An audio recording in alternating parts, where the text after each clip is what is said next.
Olá pessoal, tudo bom? Bem-vindo ao canal. Meu nome é Sandra Di, sou advogada e ativista contra o tráfico humano nos Estados Unidos, toda terça e sexta aqui, trazendo casos solucionados, casos em solução e também de desaparecimentos misteriosos. Vamos ao caso de hoje. Alicia Cristina Navarro, de 14 anos, filha de Jéssica Navarro. Alicia está desaparecida desde 14 de setembro de 2014. Ela desapareceu em Glendale, no Arizona. Alicia foi diagnosticada com síndrome de Asperger. Embora Alicia achasse difícil ir à escola às vezes, mas quando ela se entregava nos seus estudos, ela se destacava em várias disciplinas. A mãe dela disse que Alicia enfrentou alguns desafios e atrasos no desenvolvimento quando estava crescendo, como aprender a andar. Ela é muito particular sobre o que comer. É uma comedora muito exigente, desde tenra idade, segundo a mãe. Ela é muito exigente com as roupas que usa, ela costuma usar sempre as mesmas coisas e sempre usava suéteres, não importando o clima. E também tinha transtornos de ansiedade generalizado. Às vezes era difícil a Alicia sair de casa devido à ansiedade. A Alicia ficava tão ansiosa com a ideia de sair de casa que ela ficava no chão, em posição, parecendo uma bola e gritando, para vocês verem o nível que chegava. Ela estava, depois, com o tempo, superando os desafios das alterações ali hormonais. A Alicia tinha uma grande paixão por jogos e passava muito tempo em várias comunidades online jogando. Muitas vezes ficando acordado a noite toda para jogar e interagir com as pessoas nas salas de bate-papo. A mãe dela disse que conversou várias vezes com a Alicia sobre segurança na internet e proteção online. Ela percebeu que alguém estava pedindo informações privadas da Alicia. A pessoa com quem ela estava falando perguntou se ela gostava de bichos de pelúcia. E essa pessoa disse: "Eu posso ser seu bichinho de pelúcia". Depois disso, a Jéssica não a deixou usar o computador por um tempo e passou a monitorar as coisas mais de perto e denunciou esse encontro perturbador para a polícia. A mãe dela disse, abre aspas, "Pensei porque meus filhos estavam em casa, não havia perigo, mas o perigo estava lá fora e infelizmente eu estava errada e foi difícil para mim perceber que eu não sabia com quem ela estava falando". Fecha aspas. Ela disse que conversou com a filha sobre os perigos da internet e a terapeuta da Alicia conversou com ela também a respeito disso. Ela falou sobre os perigos de falar com estranhos e a Alicia sempre dizia que ela já sabia de tudo isso. Ela disse que a Alicia começou a pedir para ela comprar maquiagem. Ela nunca havia mostrado nenhum interesse por essas coisas antes. O gosto por música e roupas também começou a mudar. Ela agora estava ouvindo Pink Floyd, que não é da era dela, em vez das paradas pop atuais e pedindo diferentes tipos de roupa, como um top sem costas. A Jéssica considerava esta roupa muito fora da zona de conforto da filha, visto que ela só gostava de andar de moletons. Ela também achou isso bastante estranho e inapropriado para a idade dela. Nos meses anteriores à sua partida, a Alicia ficou obcecada em conseguir um livro em quadrinho particular chamado Demon in a Bottle, que era de uma série e era caro, custava $200. Mas a Alicia estava tão desesperada para comprar e a Jéssica acabou comprando para ela. Mas quando esse negócio chegou, a Jéssica ficou surpresa ao ver que a Alicia não abriu, sequer mostrou, ai que felicidade, como se tivesse ignorado. Ela começou a pedir para sair com as amigas e todos começaram ali a reconhecerem o grande passo que isso foi, em muitos aspectos. Um dia ela foi ao shopping com 2 amigos da escola. Quando a Alicia chegou em casa naquele dia, ela comentou com a sua mãe que ela gostou do jeito que um dos meninos olhou, que ele disse para ela que ela estava muito bonita fisicamente. A Alicia começou a se concentrar em saúde e boa forma, exercício. Todos ficaram felizes em ver essas mudanças progressivas na Alicia. E sua família estava feliz que finalmente ela estava começando a ter uma vida social, porque ela não saía, ela só ficava dentro de casa. Um pouco antes dela ser vista pela última vez, Sua ansiedade era muito alta e ela ficou em casa. Ela pediu para a mãe não ir à escola. A Jéssica concordou e a Jéssica queria levá-la para fora para distraí-la, passar algum tempo juntas. Aí foram no McDonald's para que elas pudessem comer uma das comidas favoritas da Alicia. Ela ama o chicken nuggets de lá. Ela disse que a Alicia estava de bom humor, elas tiveram um dia ótimo juntas. Por volta de 1 da manhã, do dia do desaparecimento da Alicia, ela ouviu a Alicia rindo no andar de cima, antes de descer para pegar um copo de água.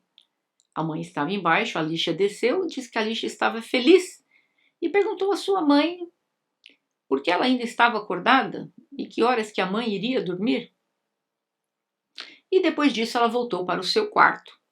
Por volta das 2 da manhã, o marido da Jéssica voltou para casa, porque ele estava trabalhando até tarde da noite. A Jéssica então foi dormir com seus 2 filhos mais novos em seu quarto e o marido adormeceu no sofá, exausto, depois de trabalhar em 2 empregos naquele dia. Algumas horas depois, às 7 da manhã, a Jéssica estava preparando o café da manhã para o marido e para os irmãos da Alicia, e ela disse que a Alicia não costumava se juntar à família para o café da manhã, e em vez disso, ela gostava de comprar algo para beber no Starbucks. Por volta das 11 horas da manhã de domingo, mas enquanto ela preparava o café da manhã, a Jéssica percebeu que a porta dos fundos estava ligeiramente aberta. Presumindo que seu marido poderia ter esquecido de fechar, depois de deixar os cachorros irem lá fora. Ela inicialmente não pensou muito nisso, mas quando ele disse que ele não tinha deixado a porta aberta, a Jéssica ficou preocupada que talvez alguém tivesse invadido a casa. Ela pediu para seu marido subir para o andar de cima e ver se a Alicia estava no quarto. Mas a Alicia não estava em seu quarto e ela não estava em lugar nenhum da casa. A Jéssica foi lá fora porque ela viu que havia algumas cadeiras empilhadas contra uma das paredes do quintal e tinha chovido muito na noite anterior. O portão estava destrancado e ela poderia ter aberto. No entanto, acredita-se que ela pulou para evitar fazer barulho.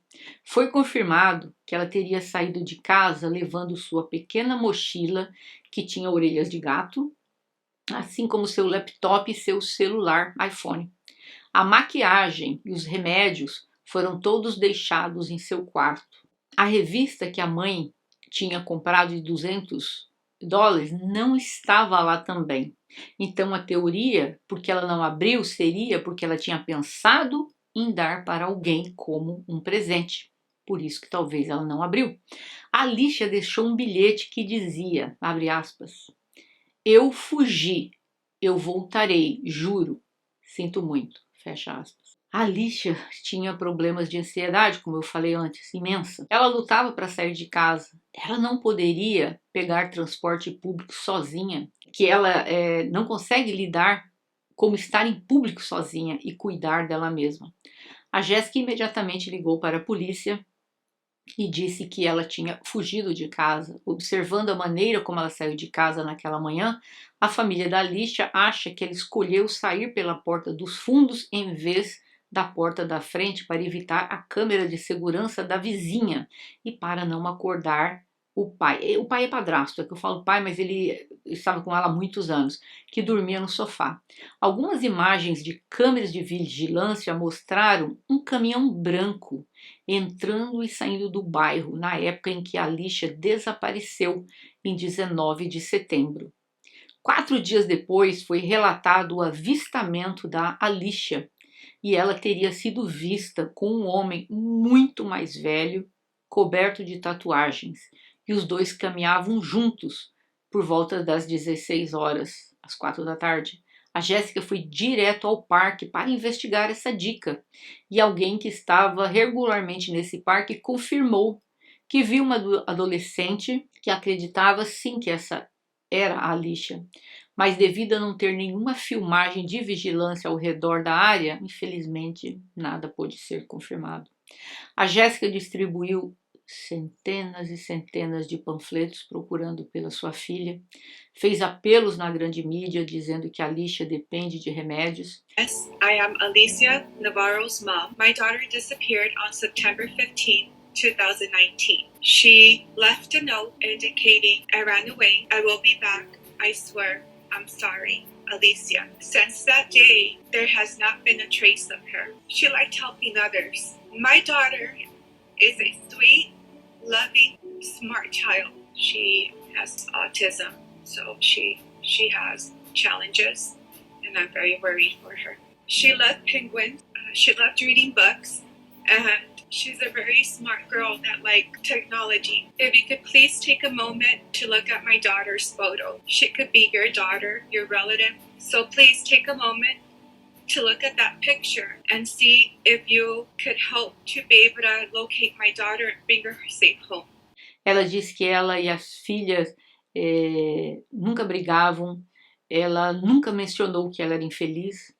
A mãe dela e o FBI acreditam que possivelmente ela encontrou alguém online que a persuadiu a sair de casa. O FBI acha que ela foi pega e vendida ao tráfico humano. Antes de seu desaparecimento, a Jéssica encontrou um buraco do tamanho de uma bola de golfe na tela da janela da Alicia. A Alicia disse à mãe naquela época que era um pássaro que havia causado isso.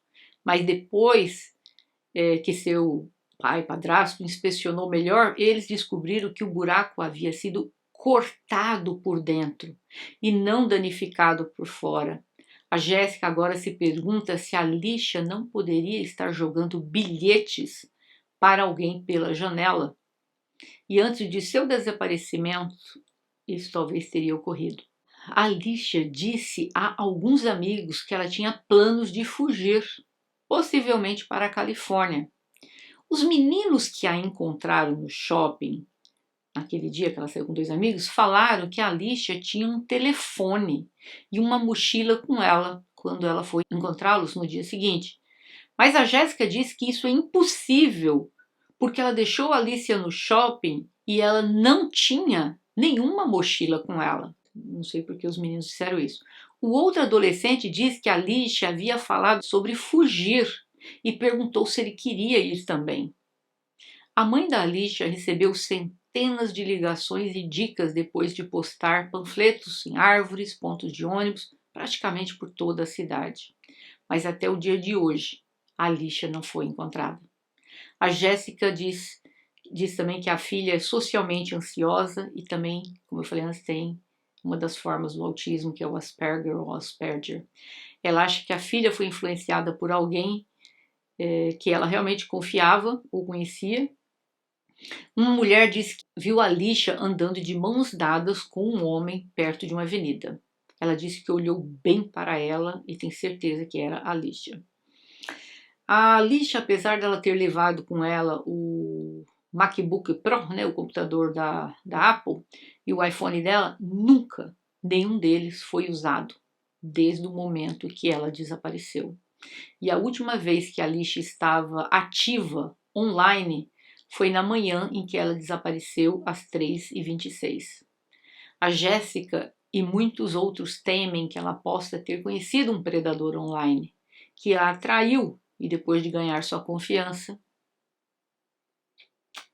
a convenceu a sair de casa e ela estaria hoje por aí, talvez na mão do tráfico humano. Sua família nunca perdeu as esperanças de encontrá-la viva. A mãe dela disse que lembra da última vez que falou com sua filha, foi naquele dia que ela a viu. A mãe estava acordada, 1h da manhã, e ela perguntou para a mãe dela que horas que a mãe dela iria dormir. Ela disse, abre aspas, nunca pensei que ela estava esperando eu ir para a cama, porque ela tinha um plano para desaparecer naquela noite, fecha aspas. Era um final de semana, por isso era tarde da noite. A mãe dela estava na sala esperando o marido.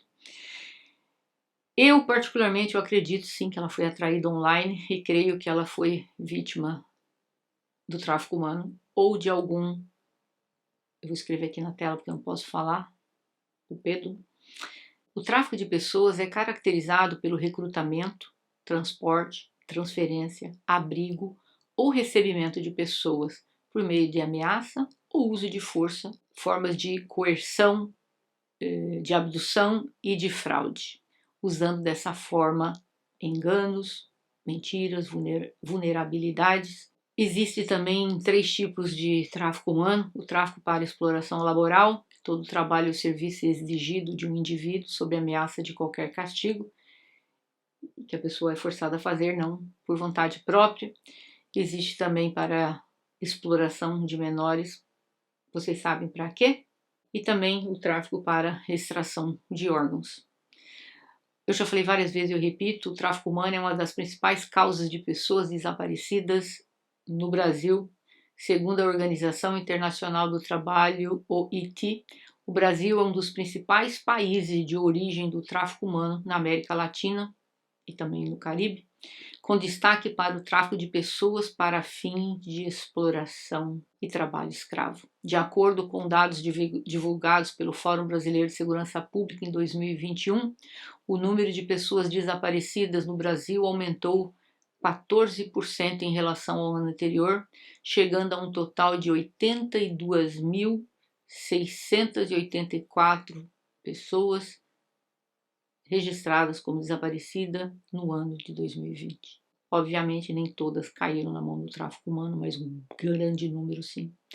Desse total, cerca de 70% são vítimas, são meninas e mulheres. Grande parte dessas crianças, adolescentes e adultos desaparecidos são vítimas do tráfico internacional, para aqueles fins que nós sabemos. E também existe hoje em dia 1,2 milhões de meninas e meninos que desaparecem todo ano no mundo. É muito triste. No Brasil, a média fica entre 40 a 50 mil por ano. Boa parte sendo traficada. Vamos aprender um pouco o caso de hoje. Eu entrei em contato com a mãe da Alicia, eu mandei uma mensagem para ela sugerindo algumas coisas para ser feito. Ela me respondeu antes de ontem, pediu o número do meu telefone e eu dei. Só que eu precisava gravar o caso hoje, então se ela vai falar comigo, esse caso já vai estar gravado, a não ser que ela venha falar algo para mim, que talvez eu venha a colocar aqui. O que eu sugeri para ela é o seguinte: existem hoje em dia algumas empresas particulares que alguns crimes já foram solucionados em vários países do mundo com a técnica de usar o satélite, imagem de satélite, né? O Google mesmo tem a imagem de satélite, só que você pegar uma imagem do Google de satélite, parece uma formiguinha no meio do nada, nunca vai aparecer a cara da pessoa nem nada, mas existem empresas grandes nos Estados Unidos, existem uma bem conhecida em Israel também, que conseguiram elucidar crimes. Por quê? Porque o satélite pega o que está acontecendo em qualquer lugar do mundo, onde que o satélite cobre, né, obviamente. Então, um exemplo, a Alicia desapareceu naquele dia na casa dela. É um trabalho caríssimo, caríssimo, são uns bons milhões aí. Mas eu sugeri para ela que ela talvez, de alguma forma, pudesse contactar alguma destas empresas, porque existem, como eu falei, crimes que já foram solucionados até no Quênia, na China, nos Estados Unidos, através de imagem de satélite.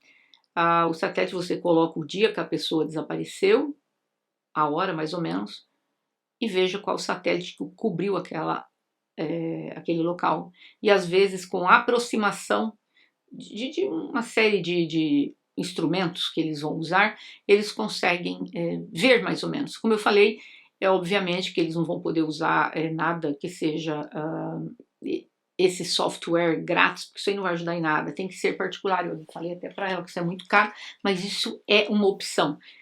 Não é muito usado pelo preço que é, né? Mas eu acho que vale toda a sugestão e eu espero que eles consigam. Uma das coisas eu iria falar com ela, eu vou até falar, como eu falei, ela pediu meu telefone antes de ontem e eu passei ontem o telefone para ela, eu estou gravando hoje, não falei com ela, mas eu ia sugerir também para ela contactar. Israel tem um dos melhores satélites do mundo e talvez com a aproximação do satélite, se cobriu aquela parte, eles talvez consigam ver alguma coisa e descobrir alguma coisa. Todo caso a gente tem que ter muito cuidado e eu sempre trago todos os casos aqui para a gente aprender com eles. A mãe da Alicia fez o que ela achou que era correto, né? Não vamos passar julgamento em ninguém, ela sempre expôs o perigo da internet para a filha, a terapeuta dela também. A única coisa que ela não fez, e muita mãe não faz, e vamos aprender com isso, vamos monitorar os filhos instalando determinadas coisas nos computadores e nos telefones deles. Existem determinadas páginas que você pode bloquear para que o seu filho não entre de forma alguma. E existem outras formas que você pode acabar instalando apps. Por exemplo, eles não conseguiram, mesmo vendo, mesmo não tendo o telefone dela na mão, assim mesmo, o FBI consegue ver através das mensagens se ela falou com alguém ou não, e pelo jeito não tem nada suspeito. Então tudo leva a crer que ela talvez estivesse usando alguma forma online. Existem muitas salas na internet que ninguém consegue captar, mas nem a própria polícia consegue ter acesso a essas salas. Talvez no meio desses jogos ela conheceu alguém que a instruiu para instalar determinada coisa no computador e ela fez, e ela mantinha o contato com essa pessoa através desse dispositivo, e por isso não há registro de conversa nenhuma entre ela e esta pessoa, né? Então é difícil de saber, mas uma das coisas eu sugiro a vocês, eu já falei várias vezes, vocês que têm filhos aí adolescentes, não basta vocês instruírem, porque nós sabemos que adolescentes mentem, já mentimos muito, eu já menti pra caramba, adolescentes mentem. Tem que instalar, gente. Você vai falar, mas a privacidade da minha filha, gente, antes a sua filha viva do que por causa da privacidade você não instala e ela vem a correr algo, entendeu? Então, infelizmente, tudo leva a crer. Claro que a mãe dela fez o que era melhor, ela achou que a filha estava salva. Como ela mesma falou, está dentro de casa. Que perigo que pode ter? Você, como mãe, não vê que tem um perigo dentro de casa. Mas o computador, os jogos, as salas, a dark web, tudo isso é um perigo muito grande. Então eu repito, instalem programas nos telefones dos filhos de vocês, instalem nos computadores de vocês para vocês terem acesso ao que eles estão acessando. E não vamos ficar nessa restrição, ai, mas eu tenho que confiar no meu filho, ai, mas isso é invasão de privacidade. Invada a privacidade do seu filho e da sua filha todo dia, mas os mantenham vivos, isso é o mais importante. Infelizmente, hoje em dia existem muitos jovens passando 10, 12, 14, 16 horas por final de semana, num sábado, num domingo, numa sexta-noite, no computador. Isso é normal? Não, não é normal. Muita gente diz, nossa, uma reclama, ai, meu filho sai de casa 8 da noite, aparece 4 horas da manhã, tomou todas com os amigos. Aí vem a outra, ah, não, meu filho não faz nada disso. Ai, graças a Deus, ele fica em casa a noite inteira, fica no computador, joga videogame. Gente, isso não quer dizer que isso também é saudável. Você jogar algumas horinhas por dia é saudável. Mas nós sabemos que tem menino que acorda meio-dia num sábado, ele almoça, ele se enfia na frente daquele computador, mal toma um banho, a não ser que a mãe fique no pé, vira a noite inteira naquele computador e só vai dormir na manhã seguinte. E a mãe pensa que ele está, ou ela está salvo. Não, gente, isso também está tudo errado. Filho seu não tem que passar 8, 10, 12, 14 horas num computador ou dentro de um quarto. Se você tem filhos que são assim bem rebeldes, você não vai deixar que ele durma ou ela durma com o celular no quarto, falando menores de idade. Você vai tirar o telefone, deixa qualquer escândalo. Se você tira o telefone, não vai permitir que ela vá dormir com o telefone e muito menos com o laptop no quarto dela. Fez as lições de casa, terminou, bateu papo com as amigas, deu umas 9, 10 da noite, acabou, desliga. Durante a semana. Final de semana, extrapola um pouquinho, meia-noite com as amigas e tal, acabou. Por que tem filhos rebeldes? Tem filhos rebeldes. Eles vão fingir que vão dormir. Você vai lá, apaga a luz, volta, eles lá fingindo. Daqui a pouco eles acordam e você mal sabe o que está acontecendo dentro daquele quarto. Então é muito importante que vocês vigiem. A internet realmente se tornou um parque para as vítimas do tráfico humano. E elas são, a maior parte, recrutada toda ali através da internet. São vigiadas, depois abduzidas, outras levadas por engano. Eu tenho certeza que a Alicia, quando saiu dali, ela achou que ela ia se encontrar com algum menino da idade dela. E esse é o caso de hoje. Eu gostaria de pedir de vocês, mantenham a família da Alicia em orações. Dividam essa foto dela, vocês que moram nos Estados Unidos. Acredita-se que ela ainda esteja dentro dos Estados Unidos, mas também quem mora fora. Vamos espalhar a foto da Alicia por todos os locais possíveis, que se alguém a viu, por favor, chame as autoridades. Às vezes a pessoa não quer se identificar, existem formas de fazer a denúncia anônima, mas se você viu a Alicia em algum local, por favor, denuncie. E esse é o caso de hoje. Eu gostaria de ouvir de vocês que têm filhos aí, adolescentes e tal.